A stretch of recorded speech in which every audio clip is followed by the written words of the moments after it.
태초부터 하나님께서는 우리 인간의 이름을 부르셨습니다. 그리고 지금도 부르고 계십니다. 그런데 이런 하나님의 부르심에 대해서 우리 사람들은 두 가지 반응을 나타내는 것을 성경에서 볼 수 있습니다. 첫째는 내가 두려워하여 숨었나이다. 아담이 최초로 하나님 앞에 죄의 고백을 했을 때 한 말입니다. 아담아, 네가 어디 있느냐? 찾으셨지만 내가 두려워하여 숨었나이다. 그렇게 하나님 앞에서 하나님을 부담스러워하고 또 두려워해서 숨는 사람들이 있습니다. 그런가 하면 오늘 이 사무엘서에 나오는 것처럼 말씀하옵소서 종이 듣겠나이다. 이렇게 적극적으로 하나님 앞에 내가 여기 있나이다 나오는 그런 반응을 보이는 사람들이 있습니다.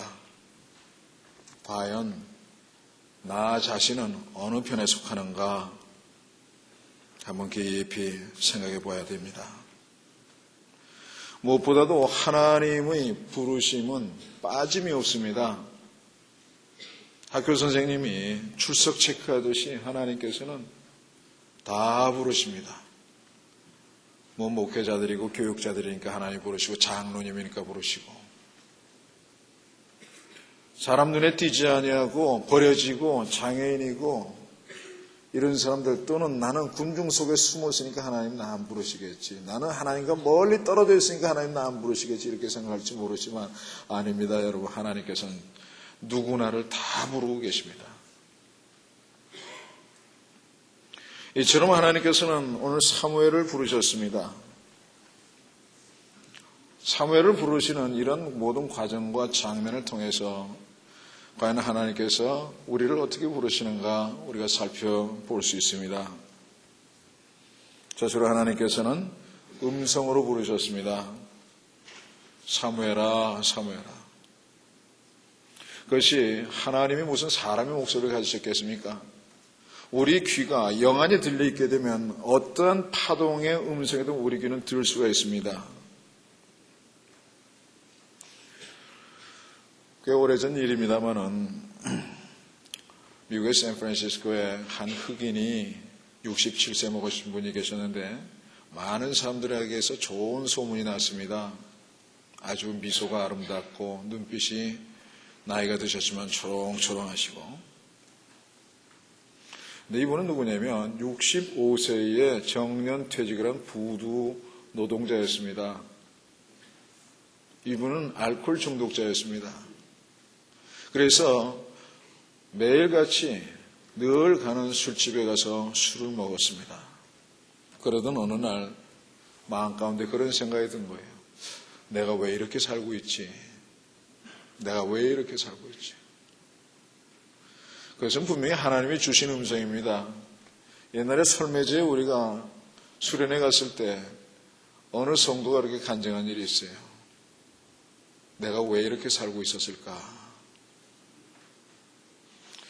그분이 지금은 이 세상에 안 계신데 간혹 생각이 납니다.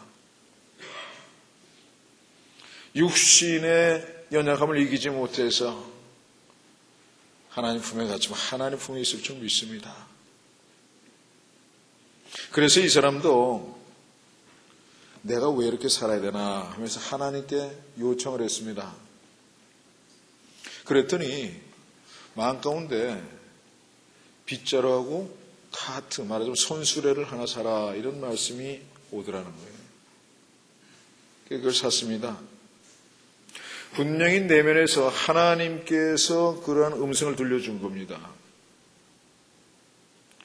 생전 처음 하나님 음성을 듣고 그걸 사가지고 뭘 했느냐? 그 근처에 있는 고등학교 주변에 가서 매일같이 길을 청소했습니다. 빗자루 쓸고 쓰레기를 카트에 담고 그러는 동안에 술도 끊고 또 학생들과 서로 친밀한 관계가 돼가지고 서로 사랑하게도 되고 말이죠. 그랬더니 아이들이 쓰레기도 버리지 않게 되고 학교 주변이 변화되기 시작했습니다. 학생들이 할아버지를 자기들의 친할아버지처럼 와서 말씀도 나누고 말도 나누고 함께 상담도 했습니다. 그래서 이분은 그렇게 얘기했어요. 이것은 하나님께서 내게 시키신 일이다. 나는 생전 처음 큰 행복을 느낀다. 이렇게 얘기했습니다. 요한계시록 3장 20절에 보게 되면 볼지어다 내가 문 밖에 서서 두드리노니 누구든지 내 음성을 듣고 문을 열면 내가 그에게로 들어가 그로 더불어 먹고 그는 나로 더불어 먹으리라. 이런 말씀하셨습니다. 우리 주님께서는 우리의 마음 문 밖에 오셔서 두드리시는 겁니다. 이건 무슨 의미냐면 우리는 우리가 주님을 찾고 주여 오시옵소서 부른 것 같지만 사실은 주님이 먼저 오셔서 우리를 두들기셨고 우리는 그 두들기는 음성, 소리의 파동을 듣고 문을 열어드린 거예요. 주님 먼저 찾아오신 겁니다. 주님이 들어오시게 되면 우리 삶이 조금 전에 말씀드린 나이 드신 이 67세 먹은 이 노인처럼 인생이 변합니다. 오늘 사도 사무엘도 보니까 하나님께서 사무엘아를 무려 3차례나 부르셨고 4번째 될 때 비로소 응답했습니다. 이건 뭘 의미합니까? 하나님께서는 우리가 문을 열 때까지 음성을 듣고 하나님을 받아들일 때까지 계속적으로 두들기신다는 뜻이에요. 여러분 같은 이 말 들으면서 너무나도 교과서적인 말씀이라 마음에 안 닿는 분들도 계실지 몰라요. 제가 옛날에 담배를 끊을 때 얘기입니다. 목회하기 전에 담배 일이니까. 어느 날 담배를 피우려고 보니까 하루 종일 그날은 끊겠다 마음 먹고서 금연을 했습니다. 그랬더니 니코틴이 몸속에서 농도가 떨어지면 금단 현상이 와요. 그래서 피 속에서 자꾸 니코틴 넣어달라고 그럽니다. 제가 보니까 쓰레기통을 막 뒤져요. 그 포항 북부해수욕장 그 당시엔 황량할 때입니다. 거기 갔다가 그 추운 바닷길을 갔다가 런닝셔스 발음으로 말이죠. 동네까지 한 30분, 30분을 걸어 나갔습니다. 그래서 담배 한 갑을 사갖고 들어왔어요. 그리고 담배 한 대를 딱 무는 수가 불을 붙여서 딱 한 모금 빠는데 무슨 생각이 드냐면 내 안에 성령 하나님이 계시는데 이분이 슬퍼하셨겠구나. 내가 정신으로 뭐든지 지배할 수 있다고 생각했는데 육신의 소욕이 피 속의 욕구가 나를 그럼 지정신이 아니라 쓰레기통을 막 뒤져서 꽁초라도 하나 없나 막 뒤지던 조금 전에 내 모습이 보이는 것이에요. 그리고 그 추운 겨울 바닷가를 갔다 정신없이 왔다 갔다 하는 내 모습을 보았습니다. 내 안에 성령 하나님이 날 습하셨겠구나. 그 순간 이후 저는 담배 끊어졌습니다. 그러면은 그때까지 하나님께서 얼마나 나에게 많이 찾아오셔서 담배 끊어라. 너 성결한 삶 살아야 된다. 술도 끊어라.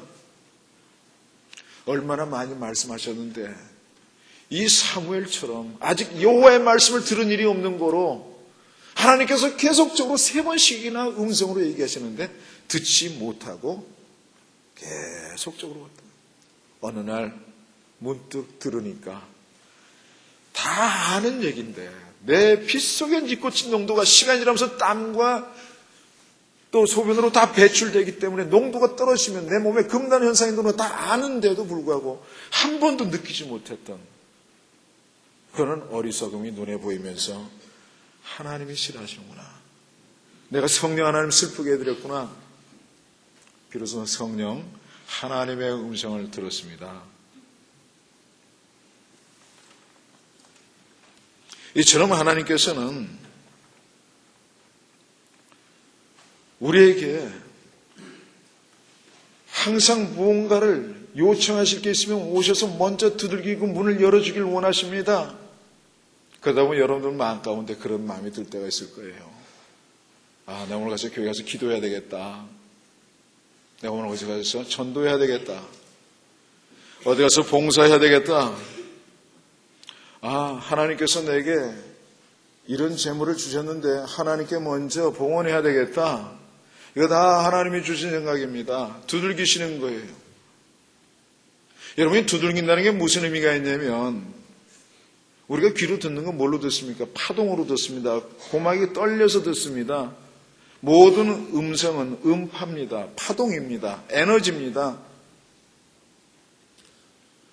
주님께서 우리의 영혼을 두들기시게 되면, 우리의 마음을 두들게 되면 그 하나님의 영적 파동이 우리의 영혼을 두들기 때문에 우리가 그걸 견딜 수가 없는 거예요. 누가 대문을 꽝꽝꽝 두드리면 견딜 수 없어서 문 열어주지 않습니까? 그래서 소리가 크기 때문에 그래요. 그러면 그분이 우리 삶 가운데 들어오십니다. 그리고 우리를 변화시켜 주십니다. 말씀으로도 들어오시지만 빛으로도 오시는 그분이십니다. 여러분, 빛도 파동입니다. 우리 하나님은요, 수도 없이 많은 다양한 파장의 파동을 갖고 계세요. 흔히 여러분 고주파, 저주파 이런 얘기 들어보셨을 거예요. 저주파, 원적외선. 고주파의 저주파의 차이가 뭐냐면, 물론 고주파는 파장이 짧습니다. 저주파는 깁니다. 장파입니다. 이 고주파라는 건 스킨 이펙트라 그래가지고 피부로 흐릅니다. 겉으로 흐릅니다. 그래서 겉에만 뜨끈뜨끈해요. 속은 안 더워집니다. 그러나 저주파는요, 깊이 들어가기 때문에 겉은 멀쩡한 것 같은데 속부터 더워지는 거예요. 그래서 그거 장사하는 사람들이 원적에서 운운해 가면서 덜어는 진짜, 내가 보면 거의 다 가짜. 그 치료 효과가 있어요. 주님께서 여러분의 삶 가운데 들어오게 되면, 이 시간에도 주님 예수께서 여러분의 삶 가운데 들어오게 되면 다양한 파장을 가진 빛으로 오신 치료의 광선이 여러분의 암세포를 녹여내고 여러분의 모든 병마를 녹여내고 여러분을 변화시킬 줄 믿으시기를 바랍니다. 주님 찾아오시면 그렇게 됩니다. 그 주님이 나에게 오셔서 두들기고 계신데 내가 못 열어주게. 그 주님 우리 음성으로 오늘 찾아오시는 거예요.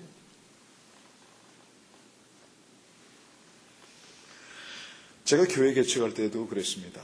어느 날 출근하려고 딱 나가려고 그랬더니 전화가 별이 울렸어요. 막 출근하려고 나서는데 전화가 왔습니다. 전화 받았더니 제 후배였습니다. 형님, 전도사 CT 받으셨습니까? 야, 졸업하면 받는 거지 저절로. 그랬더니 아닙니다. 신청하셔야 됩니다. 오늘까지입니다. 아무래도 모르시는 것 같아서 제가 알려드립니다. 그러더라고요. 그런데 그 순간 저는 아무 계획도 없었는데 맘가운데 콱 와닿는 게 뭐냐면 집 내놓으란 얘기구나. 그래서 사모님한테 얘기하고 그날로 집 복덕방에 내놨고 그걸로 교회 개척 시작이 됐습니다. 저는 그때 왜 그랬는지 모릅니다. 하나님이 제게 말씀하시는. 엊그제 이메일이 하나 들어왔어요. 뉴욕에 있는 제 사촌 동생이 이규훈 목사인데 저보다 목회 경력이 거의 좀 길거나 같거나 그럴 거예요. 애틀랜타로 옮겨서 목회를 개척을 하게 됐다 하면서 형님 어떤 사람인데 제 이름이 규자가 양토 규자 홀규라 그러거든요. 그래서 혼자라서 맨 땅에 해등 받기를 잘하기 때문에 도와주는 사람이 없답니다. 그러면서 형님 기도 많이 해주십시오. 그래서 제가 그렇게 답장을 썼습니다.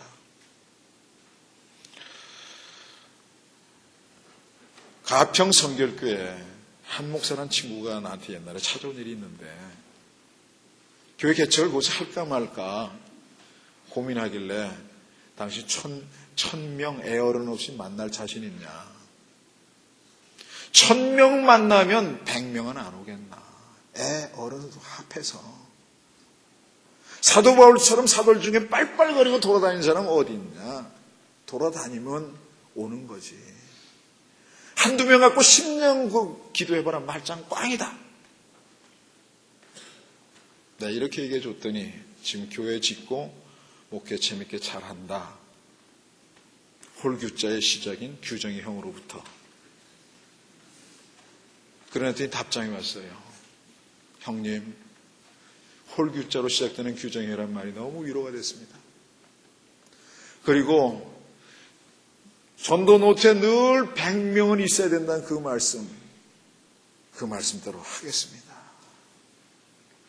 여러분, 말이 쉽지. 전도인데 100명 한다는 게, 사람 만나는 게 얼마나 힘들어요. 전도 나가면 누구 반겨합니까? 싫어하죠? 얼마나 힘들어요. 그러나 100명을 늘 유지한다는 게 얼마나 힘들어요. 그러나 그 결단하더라고요. 왜? 하나님의 음성을 들은 거예요.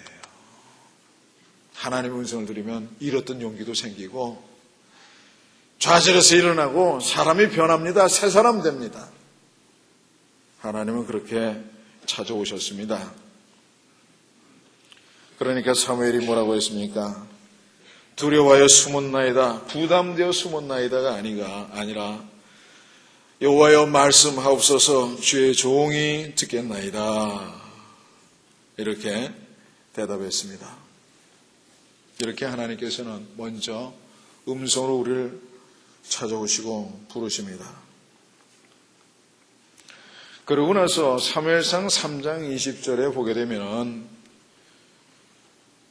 직분으로 선지자로 사무엘을 부르셨습니다.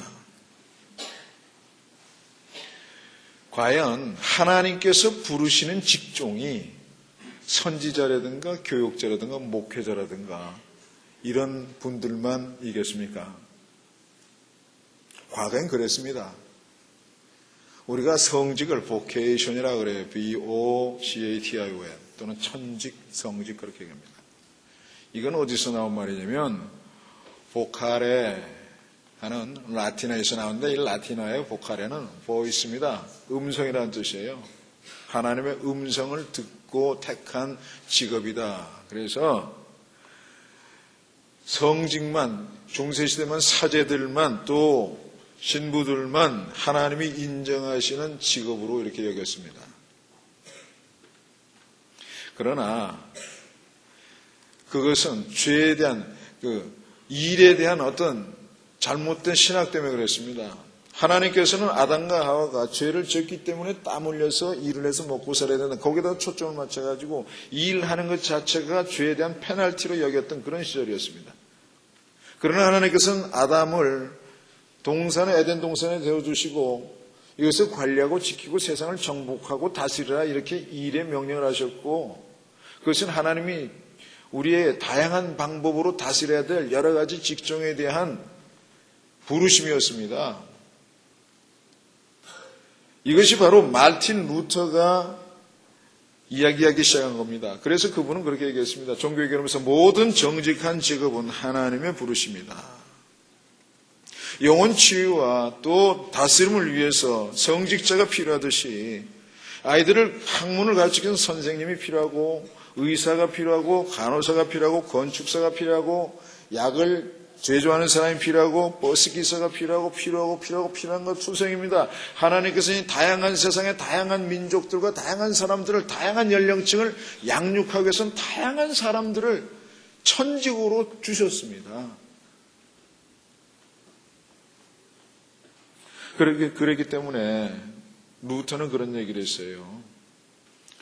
땅을 가는 농부나 우유를 짜는 여인의 손이 수도승보다도 하나님을 더 기쁘시게 할 수가 있다. 어떤 일이 중요한가, 어떤 일을 하는 게 더 중요한가가 문제가 아니고 어떤 태도로 일하는가가 더 중요하다는 그런 말씀입니다. 이건 영성의 문제예요. 제가 옛날에 목회하기 전에는 말이죠, 아침에 떡 일어나면 기도합니다. 하나님 오늘 하루 종일 하면서 하나님하고 적어도 10분 아니면 20분이라도 동행해 주십시오. 왜 그렇습니까? 여러분 실제로 세상 나가서 10분 20분 하나님과 동행하기 쉽지 않습니다. 하루 종일 사람들 부닥치다 보면 하나님 어디 가고 없습니다.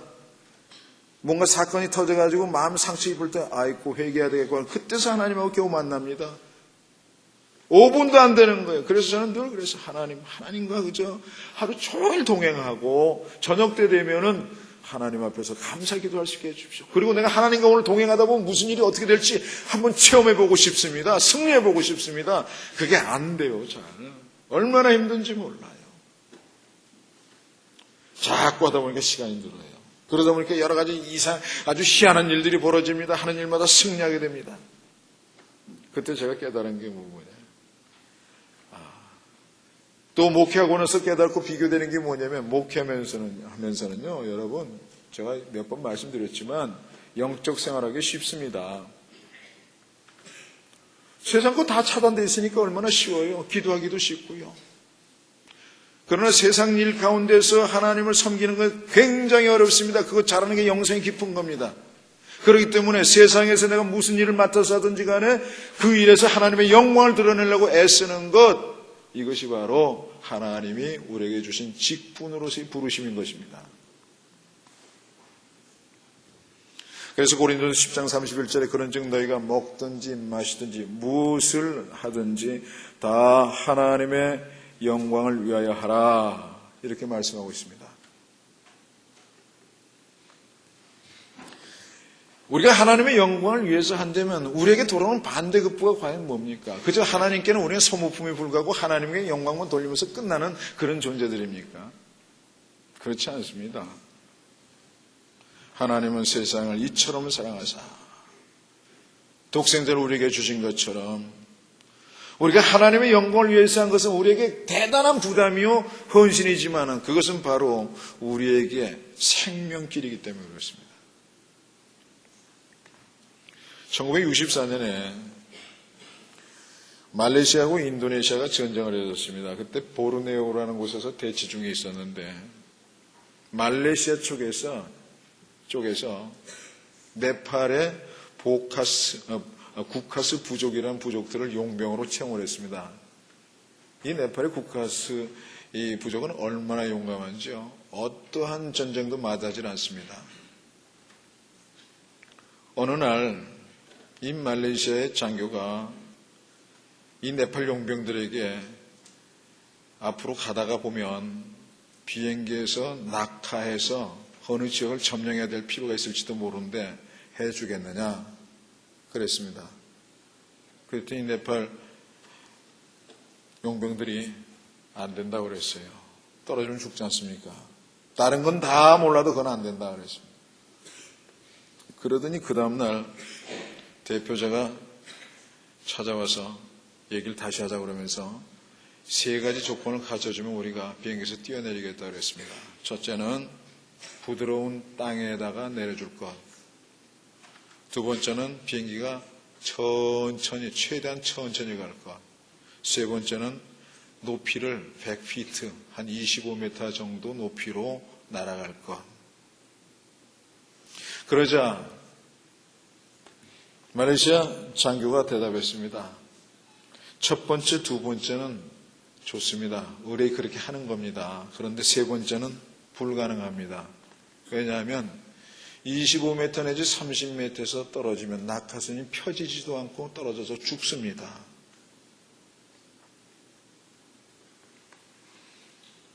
여러분, 우리가 오늘 엘리의 모습, 제가 설명을 다 안 해드렸지만 엘리의 모습과 이 사무엘의 모습에서 대조적인 게 그겁니다. 엘리는요, 땅바닥 생활을 했어요. 세상에 탐닉에 있었고 자녀들이 아들들 둘이서 제사장의 귀한 성직을 맡아 있었지만 하나님의 부르심 받은 그런 직업에 있었지만 여인들과 간음하고 하나님의 재물을 재단에 바쳐진 재물을 도적질하고 그랬습니다. 그럼에도 내버려 두었습니다. 우리가 자녀들에게 공부 잘해라. 네가 공부를 열심히 해야 좋은 대학 가고 좋은 직장 얻고 앞으로 전망도 좋고 또 장가도 가고 시집도 갈 수 있지 않냐. 이렇게 하면서 공부 열심히 하라고 그럽니다. 여러분 그러지 마세요. 그러면요. 그 수준에서 끝납니다.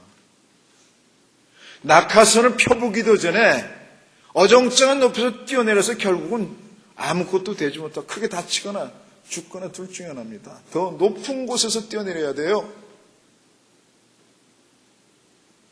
너는 인류를 위해서 봉사해라. 너는 불쌍한 사람들을 위해서 평생을 바쳐라. 높은 이상을 줘야 돼요. 높은 이상. 그러면 지가 알아서 공부합니다.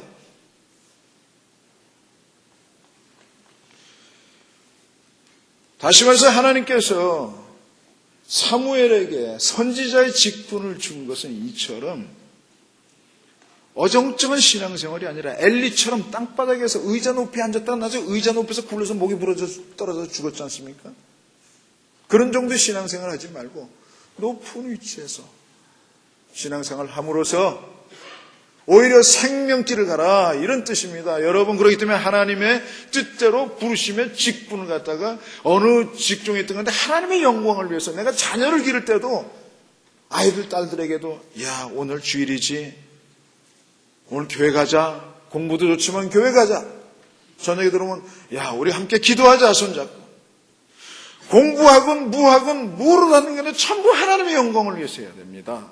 그래야지 그것이 생명길이에요. 그것이 높은 고도에서 하나님의 비행기를 타고 혹시 우리가 임무가 있어 이 땅에 내릴 때 하나님이 주신 파라슈트, 하나님의 날개를 달고 우리가 안착할 수가 있는 거예요. 생명길입니다. 우리 인생 그렇게 살아야 됩니다.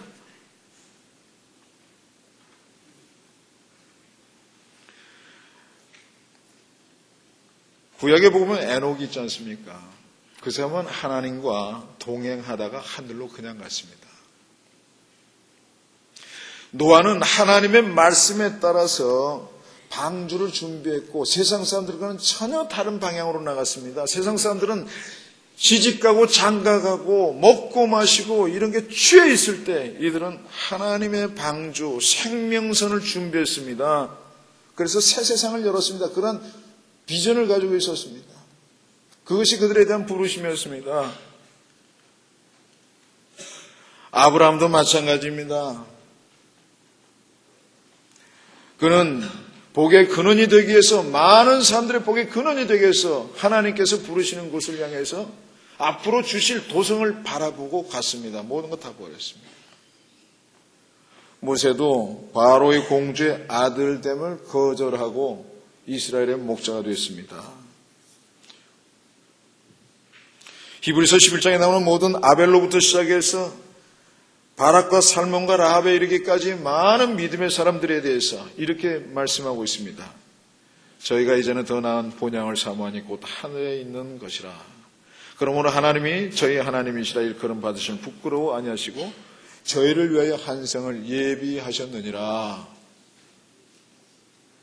내가 어떤 직종에 있든지 간에 하나님의 영광을 위해서 사는 것, 그저 앞으로 편안하게 살고 건강하게 살고 알콩달콩 그저 소시민으로 그렇게 살아라, 이게 아니라 하나님의 영광을 위해서 살도록 하는 것, 이것이 여러분 의자에서 떨어져서 목이 부러져 죽지 않는 길이고 사는 길입니다. 너무나 많은 사람들이 땅에서 엉덩이 붙이고 편안하게 앉아 있습니다. 그러나 오늘 하나님께서는 사무엘을 통해서 그와 같이 얘기하시는 거예요. 생명길이기 때문에 하늘을 사모하는, 본향을 사모하는 높은 이상을 가지고 살아라. 또 한 가지는요, 아름다운 길이기 때문에 그렇습니다. 두 번째, 예수 믿으면 코드가 안 맞죠. 세상 사람들하고. 집안에서도 예수 믿는 것 때문에 얼마나 안 믿는 가족들하고 갈등이 많습니까? 복잡합니다. 직장 생활할 때도 주일날 꼭 나오라 그러는 데가 있습니다. 또 주일 성수를 해야 될 거냐 말아야 될 거냐, 이게 소득이 말이야 주일 하루 열면 100만 원도 수입을 올리고 하는데 이게 어떨 거냐, 이렇게 고민하는 사람들이 있습니다. 남들은 다 하는데 뭐 꼭 주일날 해야 되나, 그날 다른 날 하루 쉬면서 그날 집에서 예배 드리면 되지, 이렇게 하면 될 것 같은 그런 사람들도 있습니다. 그러나 악착같이 주일 성수함으로써 하나님의 기름 부으심, 축복의 기름 부으심을 받는 그런 신뢰들이 우리 주변에 얼마든지 또 있습니다. 유럽에 보면 암스테르담이라는 곳이 있는데 그곳에 성 니콜라스 성당이 있습니다. 그곳에 종소리, 차임벨 소리가 아름답기로 아주 유명합니다. 그래서 어떤 분이 도대체 얼마나 어떠한 차임에 아끼길래 이렇게 아름다운 소리가 나나 하고서 그 성당 종탑에 들어가 봤더니 건반 하나하나가 엄청나게 큰 거예요. 요만한 게 아니라 이렇게 큰 거예요. 그리고 그걸 치는 사람은 나무 장갑을 끼고서 꽁꽁 때리는 거예요. 소리 나는 걸 듣는데 보니까 얼마나 소리가 나는지 귀가 멍멍해지고 전혀 불협화음이 들리더라고요. 그래서 소문만 그렇지 별거 아니구나. 그리고 나왔습니다. 실망해서.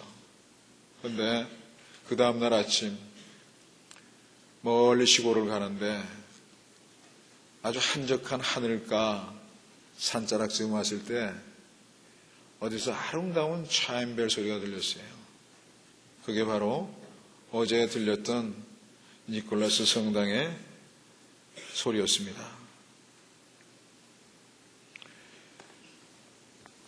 시끄럽고 어지럽고 멍멍하고 불협화음 같은 그러한 우리 신앙생활들 할 수밖에 없는 우리 처지들이지만, 신앙생활 때문에 괴로운 일이 있지만, 그렇지만 모든 사람들에게 아름다움을 줄 수 있는 것, 이것이 내가 하나님의 영광을 위해서 살고자 할 때 얻어지는, 또 제공되는 그러한 것입니다.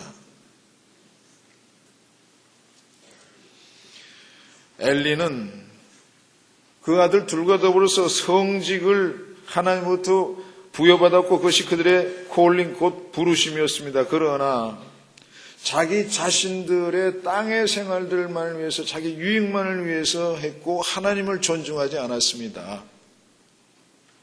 그렇기 때문에 사무엘을 부르셨고 사무엘을 통해서 그 집안이 영원히 용서되지 못하고 기억되지 못할 것이라고 선언하도록 하셨습니다.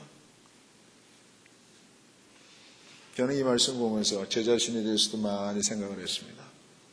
개척교회 할 때하고 지금하고 너무나 형편이 달라졌고 내가 많이 나태해졌고 혹시 엘리 모습 닮아가는 거 아니냐. 벼룩 이야기 아십니까? 많은 얘기들이 있죠. 어느 큰 코끼리가 계곡을 건너가게 됐는데 계곡에 나무다리였습니다. 근데 코끼리가 워낙 몸집이 무겁지 않습니까? 건너가려고 하니까 다리가 삐걱삐걱 콕 무너질 듯 했는데 어떻게 운 좋게 건너갔습니다. 그랬더니 코끼리 귓속에 있던 벼룩이 그러더래요. 아유, 우리 때문에 하마터면 저 나무 다리가 무너질 뻔했네. 정말 벼룩 수준의 얘기 아닙니까? 우리 그러지 않습니까? 비누와 홈야스를 거느리는 이 엘리가 그랬습니다. 세습되었던 그 제사장직에 대해서 하나님 존중하는 마음 먹고 늘 성도들이 와가지고 재물 바쳐주고 먹을 거 주고 공급해 주니까 하나님 존중하지 않냐고, 성직 내가 맡은 일에 대해서 하나님의 영광을 드러내지 않냐고 지가 코끼리 귓속에 들어있는 벼룩인 줄 모르고 말이죠. 지가 성공한 줄 알고 그렇게 벼룩 수준에 내려가 있었다 이 말씀이에요. 성공은 여러분 건망증을 낳습니다. 주의하시기 바랍니다. 우리 한국교회가 요즘 말이죠, 한국교회 위기다 뭐다 해서 난리도 아닙니다. 지금 세미나 한다 맨날 그거예요. 벼룩 귓속에 코끼리 귓속에 벼룩처럼 우리가 혹시 그런 자세에 있는 건 아니었는지, 그런 고백을 하고 있지 않는 건지 살펴봐야 하고, 저와 여러분도 다르지 않습니다.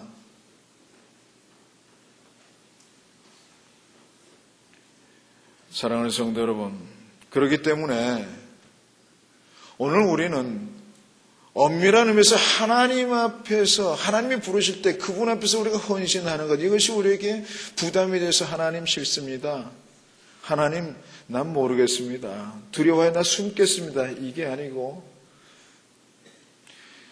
여호와여 말씀하옵소서 종이 듣겠나이다. 이같이 주께서 말씀하는 것을 내가 들으려고 자진해서 나가고 헌신적으로 나가고 보다 높은 차원으로 가는 것이 내가 생명길로 가는 것이고 내가 치료받는 길이고 내 안에 주님이 들어와서 내가 변화됨으로써 성공하는 길입니다. 얼마나 많은 이들이 이처럼 엘리처럼 하나님의 성전에서 기도할 생각도 안 하고 어린아이에게도만 맡겨두고 그렇게 하는 것처럼 지금 살아오고 있는지, 그런 추세가 점점 심해져 가고 있는지 모릅니다. 그러한 때 오늘 우리 교회가 금식 기도하듯이 하나님 앞에 늘 순종할 준비를 갖추고 영광을 올릴 준비를 갖추고 그렇게 헌신할 수 있는 준비를 갖추고 주님께서 말씀하옵소서 종이 듣겠나이다. 이렇게 함으로써 생명길, 축복의 길이 저와 여러분과 또 우리 교회 성도 여러분 모두에게 열려지기를 주님의 이름으로 축원합니다.